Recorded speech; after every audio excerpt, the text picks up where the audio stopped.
Assalomu alaykum, hurmatli talabalar. Bugungi darsimiz yozma nutq buzilishlari. Reja.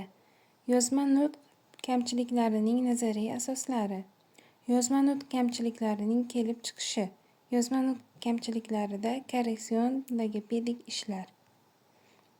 Yozma nutq buzilishlari nazariyasi. Yozma nutq buzilishlarining nazariy asoslari tilshunoslik va psixologiya sohalaridan kelib chiqadi. Ular nutq ishlab chiqarish va qabul qilish jarayonlaridagi muhim nuqtalarni o'rganadi.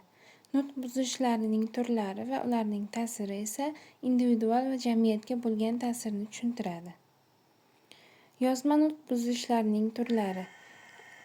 Ortografik buzilishlar. Yozma nutq buzilishlarining asosiy turlari ortografik, sintaktik, leksik va stilistik buzilishlar. Har bir tur o'ziga xos xususiyatlarga ega. Sintaktik buzilishlar. Ortografik buzilishlar yozishda xatoliklar bilan bog'liq, masalan, harflarning noto'g'ri yozilishi yoki imlo xatolar. Bu turdagi buzilishlar nutq tushunishini qiyinlashtiradi. Leksik va stilistik buzilishlar bilan misollar keltirish mumkin.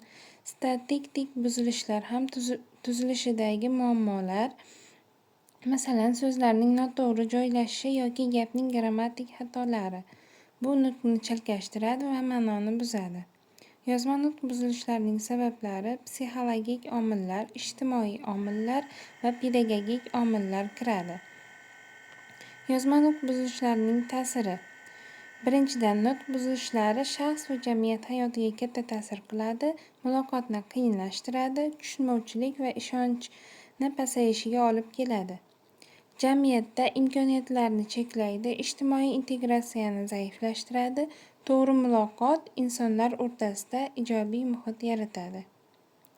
Yozma nutq buzilishlarini aniqlash usullari. Yozma nutq buzilishlarini aniqlashda diagnostika va baholash metodlari muhim hisoblanadi. Psixologik testlar, yozma ishlar va intervyular yordamida buzilishlar darajasi va turlari baholanadi. Misol sifatida yozma testlar, yozma nutqni kuzatish, spetsifik baholash shablonlari qo'llaniladi. Bu usullar orqali muolaja uchun eng mos yondashuvlar tanlanadi. Yozma nutq buzilishlarini bartaraf etish strategiyalari.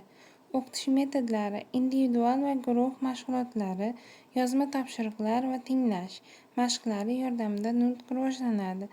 Texnikalar, ko'rgazmali material, vizual yordam, texnologik vositalar bilan ta'minlash nutq buzilishlarini kamaytiradi.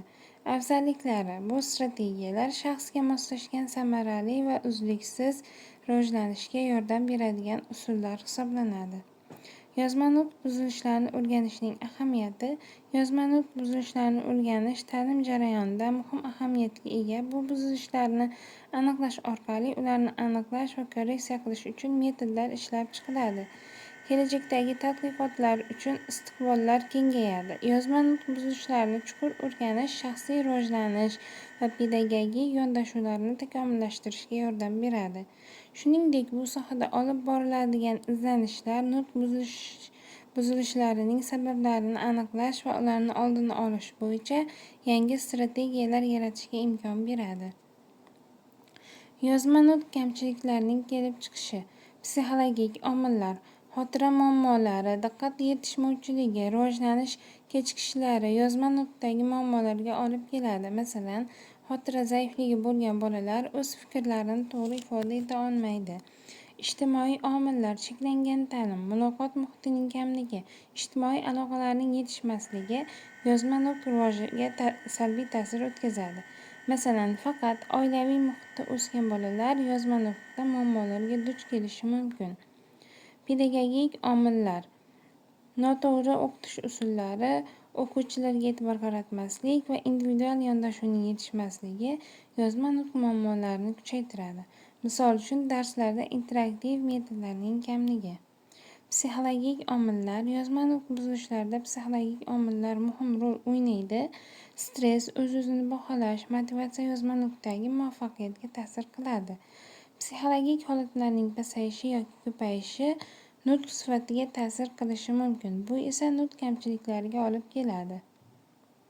Ijtimoiy omillar. Oilaviy muhit yozma nutqda katta rol o'ynaydi. Oila muhitidagi ta'lim darajasi va madaniyat yozma nutqdagi kamchiliklarni oshkor qilishi mumkin. Ijtimoiy omillar yozma nutq kamchiliklariga qanday ta'sir qilishini ko'rsatish uchun misollar keltirish mumkin. Masalan, kam ta'lim olgan oilalarda yozma nutq kamchiliklari ko'proq uchraydi. Shu bilan birga, ijtimoiy omillar yozma nutqdagi muammolarni hal qilishda ham muhim ahamiyatga ega. Oila va jamiyat bilan yaqin aloqalar nutq rivojlanishini yaxshilaydi. Pedagogik omillar. Ta'lim jarayonida pedagogik omillar yozma nutq kamchiliklariga ta'sir qiladi. Bu omillar o'qitish usullari va ta'lim dasturlari va o'qituvchilarning roli bilan bog'liq. Yaxshi tashkil etilgan ta'lim muhitida yozma nutq rivojlanadi, kamchiliklar esa kam bo'ladi. O'qitish usullari, amaliy va interaktiv metodlar yozma nutqni mustahkamlashga yordam beradi. Ta'lim dasturlari yozma nutqni rivojlantirish uchun moslashtirilgan va muvofiq dasturlar muhim hisoblanadi. O'qituvchining roli. To'g'ri yondashuv va qo'llab-quvvatlash yozma nutqdagi kamchiliklarni kamaytiradi. Vizual yordam sifatida pedagogik omillar bilan yozma nutq buzilishlarining o'zaro aloqasini ko'rsatuvchi diagramma tavsiya etiladi. Yozma nutq kamchiliklarining rivojlanishi. Yozma nutq kamchiliklarining rivojlanish jarayoni bosqichma-bosqich kechadi. Dastlab u kamchiliklar kichik belgilarda namoyon bo'ladi va vaqt o'tishi bilan kuchayadi. O'zgarishlar o'z vaqtida aniqlansa, ularni tuzatish va rivojlantirishni nazorat qilish mumkin. Kamchiliklar yosh va psixologik holatga qarab rivojlanadi. Rivojlanish bosqichlari: boshlang'ich belgilanish, o'sish, pishib yetilish va stabil holatga o'tish. Har bir bosqichda kamchiliklar o'ziga xos o'zgarishlar keltirib chiqaradi. Logopedik yordamning ahamiyati. Individual yondashuvlar. Yozma nutq kamchiliklarini bartaraf etishda logopedik yordam muhim rol o'ynaydi. Bu yordam individual yondashuvlar, maslahatlar va qo'llab-quvvatlash shaklida bo'lishi mumkin. Har bir bemorning ehtiyojlariga mos ravishda tayyorlangan logopedik dasturlar yuqori samaradorlikka olib keladi. Shaxsiy holat va muammo turlariga qarab mos metodlar tanlanadi. Samara va natijalar.